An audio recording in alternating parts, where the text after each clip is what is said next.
Hey guys, Nick here, just on my little treadmill here, getting some exercise in my little workout shed slash storage slash exercise slash office. I just wanted to say a little bit about kind of the pitfalls of container houses, because the house that I'm currently building right now, I'm getting close to finishing, started out as a container house project, and it's kind of turned into a big headache. And if you live in a cold region like Minnesota, you got to be really, really careful how you do it, and because that steel, the steel on those things, it's, you know, steel is the cold goes right through it, and if you don't get your spray foam right, you're gonna get condensation build up, and you need like 3 inches. I don't know if many people realize this, but you need like 3 inches of spray foam. You can't just put like one layer on there, which I basically tried to do on my ceiling. I thought it would be good enough, and then I put more insulation under it, and I thought, hell, I don't need to even put poly on it, because I did the spray foam, right? The spray foam is supposed to be your vapor barrier. No, like you still need to put your poly on there before you finish it out. So I had issues last year with condensation built up in there, and I had to go out and get a dehumidifier, and then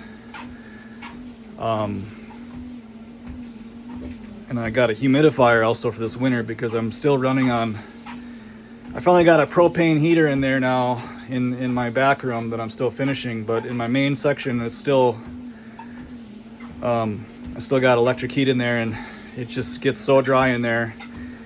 Anybody who's from Minnesota understands, and how dry it can get here in the wintertime. But basically, you know, a container house, and you know, you gotta spray foam it, because you got to seal it all up so you don't get that condensation buildup there on the metal. But then after that's all done, there's no breathing at all in there. It's like it's tightly sealed, and the air just gets kind of stuffy in there, you know. Because I don't have a vented propane heater on that side yet. That's my next. I don't have any type of air exchange really in there, you know, which a vented propane heater actually works really well for, because it's bringing in fresh air from the outside constantly, heating it, bringing it in. So that's my future plan for the other half of the container house. It's a 40-foot container house. I basically have the one half done. So that's going to help for that. But like right now, like every morning, I got to open the windows up, let the house breathe, and before I go to bed, I got to do the same thing. And then eventually, when I'm done getting some other priority work done that I got to get done on the house, I'm gonna have to go back, take the freaking tongue and groove off my ceiling, and I got to insulate it better, and I got to put more poly up there this time, which was just dumb. I should have done that just to be safe. But so yeah, it's been kind of a headache. The other thing too is you got to make sure you get your windows and doors right when you make your cuts, you know. I was not thinking when I did it. I didn't watch enough videos of how-tos, how other people did it, you know. And because I've done siding before, I was like, oh, I'm just gonna do it like normal siding. Just the stupidest thing in the world. I made my cuts, but I hired a guy to do a lot of the cuts, and of course his cuts weren't perfectly straight, and then we welded L channel up like as if it was a J channel. You know, like you have a J channel for your vinyl siding, it tucks up underneath the vinyl. Well, that's kind of how I did my L channel for the windows and the doors. Is I had a guy weld on L channel as a frame around the cuts. You can't do that. It's common sense, right? The rain is just gonna, it's gonna build up in there. You got to have a straight down cut, a right angle down, or like a square you know, you do like get like a square channel and weld that on, but your cuts got to be perfectly straight when you make your openings, which can be kind of hard to do too because it's corrugated, right? So your weld's got to be really thick on there, so you got to make sure you got a good welder for that. And so I mean, the container setup, it's nice because you got instant storage, and technically you don't have to do any siding afterwards when it's done, but you do have to, depending on what you got, you might want to paint it, you know. But you know, another really big thing about the container situation is if you get a used one, you don't know what they were carrying in that thing, you know, which of course I didn't know this as well when I first started. I mean, for all you know, they could have had nuclear waste or something like that. There was, or something that had radiation on it carried through there, so there could be residual from that.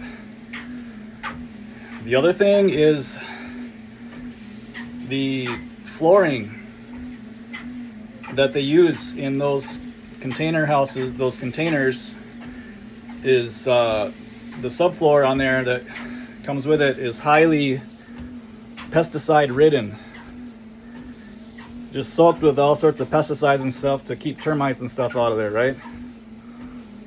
So that's actually one of the benefits of getting an older container, is that what they say is that residual is going to be less. It's not gonna off gas as much, right? But I was kind of asking the Google AI about this, you know, the Gemini AI, and it was saying that what you can do is lay down a sheet of plastic before you do your 2x4s and your insulation. And that's also one of the benefits of living in a colder environment, is you're not going to get as much of an off gas from that. So that is a plus of the cold environment situation with a container house situation. But to be honest, if I did it again, and I mean, I know what I'm doing now, and I could do it a lot faster and more efficiently now if I had to do it again, right? But I mean, like the whole roof setup for like for a cold weather situation, the whole roof setup is not really, I mean, unless you do spray foam and you get a solid 3-4 inches on there, which at this point I don't even trust spray foam no more, especially for ceilings, because if you ever get any moisture in there, you're not going to find out about it until the whole freaking, all the rafters are completely rotted out from within. So yeah, I got to go back, and I'm this spring I put a roof structure over that. It's kind of a really shallow roof though. It's going to be it's an interesting setup that I'm trying to get a deck on top of there eventually, but I did like a semi-sloped roof that I have to put I got to get a rolled roof over that before I put the decking on.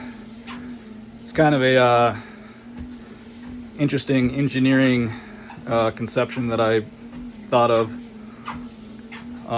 to make it so that water won't get pooled up on there on the flat roof, you know, and so that I can also have a deck up there.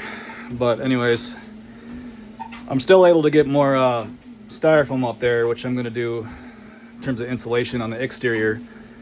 But eventually, once I get a chance, I have to go back and I've got to take off all the finish work on the ceiling, and I gotta